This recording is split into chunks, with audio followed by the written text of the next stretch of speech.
Hi guys, எல்லாருக்கும் வணக்கம். So welcome to my channel. என்ன பார்க்க போகிறோம் அப்படின்னு கேட்டிங்க அப்படின்னா வந்துட்டு லவ்.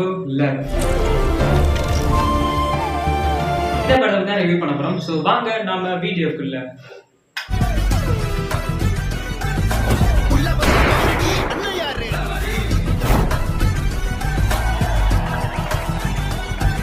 ஸோ லவ் படம் வந்துட்டு எப்படி இருக்குது அப்படின்னு கேட்டிங்க அப்படின்னா வந்துட்டு இது முன்னாடி தேட்டரில் ரிலீஸ் ஆன படம் தான். பட் நான் இப்போ தான் பார்த்தேன், அதனால் இப்போ தான் உங்களுக்காக ரிவ்யூ சொல்கிறேன். ஓகேவா? அது தப்பாக எடுத்துக்காதீங்க.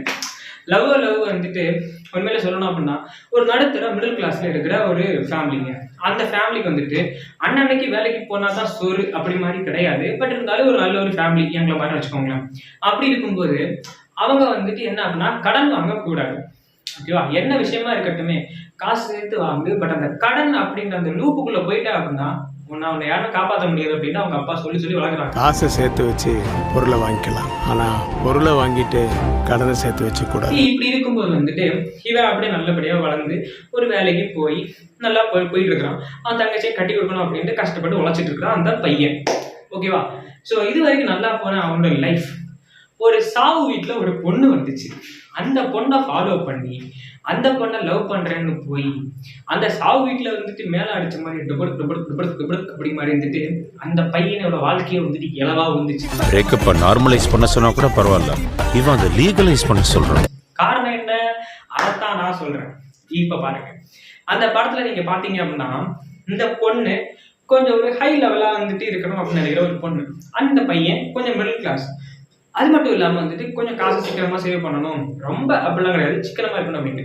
ஆனா தன்னுடைய லவ்வருக்காக தன்னோட அப்பா சொன்ன வார்த்தையெல்லாம் விட்டுட்டு தன்னோட லவ்வருக்காக ஏகப்பட்ட கடன் வாங்குறான். ஏகப்பட்ட கடன், 15 லட்சத்துக்கிட்ட அந்த பொண்ணுக்காக மட்டுமே கடன் வாங்குறான். ஏன் ஏதாவது நோயா அப்படின்னு கேட்டா இல்லைங்க, காஃபி குடிக்கிறதுக்கு, சினிமா போறதுக்கு, அங்க சுத்துறதுக்கு, இங்க சுத்துறதுக்கு, இங்க போறதுக்கு, அங்க போறதுக்கு, பீச், தியேட்டர், மால், ஹோட்டல், இப்படி எல்லாத்துக்குமே லக்ஸுரியஸா வந்துட்டு வாழணும்னு நினைச்சு அந்த பொண்ணுக்காக இவன் செலவிட்டு காசை வீண் பண்றான். அதுவும் எப்படி அப்படின்னா தன்னை மிஞ்சி கடன் வாங்கி தன்னோட காதலை வந்துட்டு நம்ம கூட இருக்க வைக்கணும் அப்படின்ட்டு. ஸோ அப்படி போயிட்டு இருக்கும்போது ஒரு டைமுக்கு அப்புறம் என்ன ஆகுது அப்படின்னு கேட்டிங்கன்னா நம்ம வந்து இந்த மேட்ரு இந்த விலைக்கு வந்துட்டு ஒரு விஷயம். ஸோ நீங்கள் படத்தை பாருங்க, நான் சொல்ல விரும்பல. ஸோ அது வந்து இவங்க அந்த பொண்ணு வீட்டுக்கு போகும்போது கீழே விழுந்த உடனே அந்த பொண்ணு தப்பாக நினைச்சிருது. அதுக்கப்புறம் திட்டிட்டு அப்படியே இருந்தது. ஸோ அதுக்கப்புறம் இந்த இது வந்து அவங்க அம்மாவுக்கு தெரிய வருது. தெரிஞ்ச உடனே அந்த பொண்ணு ஓடி போய் நம்ம கல்யாணம் பண்ணிக்கலாம் அப்படின்னு சொல்லுது. அந்த கல்யாணம் பண்ணிக்கலாம்னு சொல்லிட்டு அப்பவும் செலவு தான் வைக்குது. எப்படி அப்படின்னா இத்தனை இதுக்கு தங்கச்சின்னு இத்தனை 1 லேக்குக்கு வந்துட்டு என்னது இந்த பட்டு புடவை, அது 1 லேக்கா 5 லேக்கா 10 லேக்கான்னு தெரியல, அது நீங்கள் படத்தை பாருங்க. ஸோ அப்படி வந்துட்டு கொஞ்சம் லக்ஸுரியஸாக வந்துட்டு ஓடி போய் கல்யாணம் பண்ணாலும் லக்ஸுரியஸாக வந்துட்டு கல்யாணம் பண்ணணும் அப்படின்னு நினைக்குது. ஸோ அப்படி இருக்கும்போது ஒரு ஹோட்டலில் வந்து ரூம் போடுறாங்க. ரூம் போட்டு என்ன ஆரம்பிச்சுன்னு கேட்டால் ஒன்றுமே நடக்கலை. பட் ரூம் போட்டு அந்த விஷயம் வந்துட்டு தன்னோட அம்மாவுக்கு, அந்த பொண்ணோட அம்மாவுக்கு தெரிய வந்து அந்த பொண்ணோட அம்மா வந்து இந்த பையனை வந்து போலீஸ் ஸ்டேஷனில் கேஸ் கொடுத்து அப்புறம் போலீஸ் வந்து இவங்களை பிடிச்சி அங்கே போய் பார்த்தா வேற விதமாக நிறைய பிரச்சனை. ஸோ அதுக்கப்புறம் அந்த பொண்ணு இவங்க வாழுன்னு சொல்லுது. பட் ஆனால் அவங்க அம்மா என்ன சொல்கிறாங்க அப்படின்னா வந்துட்டு உங்கள் பையன் இவ்வளோ லட்சத்துக்கு கடன் வாங்கியிருக்கிறான் அப்படின்னு சொல்கிறாங்க. அப்போ கேஸ் வைக்கும்போது தான் அந்த பையனோட அப்பா அவர் என்ன சொல்கிறாங்கன்னா என் பையனா கடனா எப்பங்க வாங்கினா அப்படின்னு சொல்லிட்டு அவருக்கு கெத்தா பேசுகிறாங்க. ஏன்னா அவர் தான் சொல்லியிருக்காருல கடன் வாங்கக்கூடாதுன்ட்டு. அவனை பார்த்தா இவன் வந்துட்டு அந்த பேப்பர் எல்லாமே கொடுக்கும்போது அந்த கடன் அவ்வளோ கடன் இருக்கு.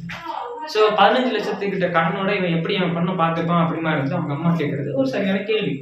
அப்புறம் அந்த பொண்ணாலதான் நான் கடன் வாங்கினேன் அப்படிங்கிறத அந்த பையன் சொல்லிக்கவே மாட்டான், ஒரு வார்த்தை கூட திறக்க மாட்டான். குடும்பத்தை காப்பாத்துறதுக்காக ஸ்விக்கி சாப்பிட்ட ஓட்டுறோம் கூட இவ்வளோ ஓட்டி இருக்க மாட்டான். இவளை வச்சு நான் அவ்வளோ ஓட்டியிருக்கேன். சரி, இப்படி இருக்கும்போது வந்துட்டு அந்த ஃபேமிலியில அவன் குடும்பத்தை இழக்கிறான், அந்த ஃபேமிலியில அவன் வேலையை இழக்கிறான், அவன் தன்மானத்தை இழந்துடுறாங்க அந்த பையன் ஒரு டைம்ல. சரி, இது வந்துட்டு இப்படி இருக்குது, என்னோட வாழ்க்கை எப்போ நல்லா ஆகும் அப்படின்னு இருக்கும்போது இந்த பையன் வந்துட்டு போலீஸ் ஸ்டேஷனுக்கு போயிட்டு என்னை வந்துட்டு இந்த பொண்ணுடன் பிரிச்சு விட்டுருங்க, எனக்கு வந்துட்டு ஒரு லவ் 3 அப்படி மாதிரி வந்துட்டு இந்த லவ்ல இருந்து நான் வந்து விளைவிக்கிறேன் அப்படி மாதிரி லெட்டர் வாங்கி தர சொல்லுங்க, நான் கிளம்பிடுறேன், நான் வெளிநாட்டுக்கு போகிறேன், எனக்கு அங்கே ஒரு வேலை இருக்கு, நான் அந்த வேலையை பார்த்து நான் என்ஜாய் பண்ணிக்கிறேன், நான் வாழ்ந்துக்கிறேன், இந்த பொண்ணு எனக்கு வேணாம் அப்படின்னு போலீஸ்ல கேஸ் கொடுக்குறான். அப்போ அங்கே வந்துட்டு அந்த பொண்ணு சொல்லுது ஒரு இதில் அந்த பொண்ணு ஒரு காதலை புரிஞ்சுக்கிட்டு, இந்த பொண்ணோட காதலை புரிஞ்சுக்கிட்டு இந்த பொண்ணு இவனுக்காக செலவு பண்ணணும் அப்படின்ட்டு ஒரு 4 மாதம் அக்ரிமெண்ட் மாதிரி போடுறாங்க. ஸோ 4 மாதம் இவனுக்கு வர கஷ்டத்தை எல்லாம் அந்த பொண்ணு அனுபவிக்கணும் அப்படின்ட்டு. ஸோ அது ஒரு டைம்ல போகும்போது அந்த பொண்ணு லவ்ல வந்துட்டு எல்லாமே பண்ணுது அந்த பொண்ணு. அதுக்கப்புறம் தப்பு பண்ணது புரிஞ்சுக்கிட்டு அந்த லவ்ல பண்ணுது. அந்த லவ்ல பண்ணும்போது தான் இந்த பொண்ணுக்கே புரியுது நான் தப்பு பண்ணிட்டேன் அப்படின்ட்டு. ஸோ கடைசியில இவன் என்ன பண்ணாலும் நமக்கு கிடைக்க மாட்டான் அப்படின்ட்டு அவன் கேட்குற அந்த லெட்டர்ல எழுதி கையெழுத்தும் போட்டு கொடுத்துருது. உனக்கு நான் அதை பண்ணேன் இதை பண்ணேன்னு சொல்றதும், நான் உனக்கு பண்ணதெல்லாம் நீ எனக்கு திருப்பி பண்ணேன்னு சொல்றது லவ் இல்லடா. கொடுத்ததுக்கு அப்புறம் ஒரு மிக பெரிய விஷயங்க நடக்குதுங்க. என்ன அப்படின்னா 1000 தான் பொண்ணு தப்பு பண்ணியிருந்தாலும் இடத்துல ஏமாந்து நிற்கிறது பையன் தான். கடைசியில எல்லா அம்பும் அந்த பையன் மேல திரும்புது. நீ தான் தப்பு பண்ண அப்படின்ட்டு. அந்த பொண்ணு அன்னைக்கு கரெக்டா இருந்திருந்தா, அந்த பொண்ணு அன்னைக்கு செலவு பண்ணாம இருந்திருந்தா, அந்த பொண்ணு அன்னைக்கு கடன் வாங்க வைக்காம இருந்திருந்தா, இன்னைக்கு இந்த பையனுக்கு இந்த நிலைமை வருமா அப்படிங்கிறதுதான் வந்துட்டு அந்த படத்துல சொல்லியிருப்பாங்க.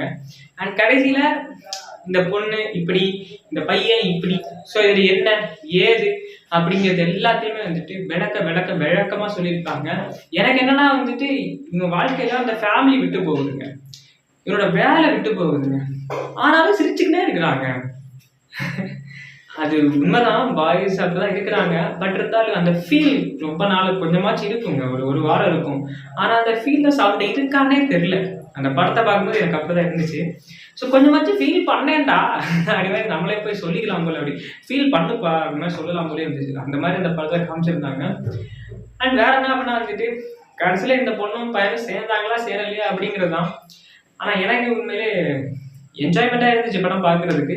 பட் இன்னும் கொஞ்சம் எமோஷ்னலாக கொண்டு போயிட்டு அதை இன்னும் கொஞ்சம் சீரியஸ் மோடில் கொண்டு போய் கொஞ்சம் கடைசியில் வந்துட்டு கொஞ்சம் சீரியஸாக முடிச்சிருந்தாங்க அப்படின்னா கொஞ்சம் நல்லா இருந்திருக்கும் அப்படிங்கிறது என்னுடைய ஒரு அபிப்பிராயம்.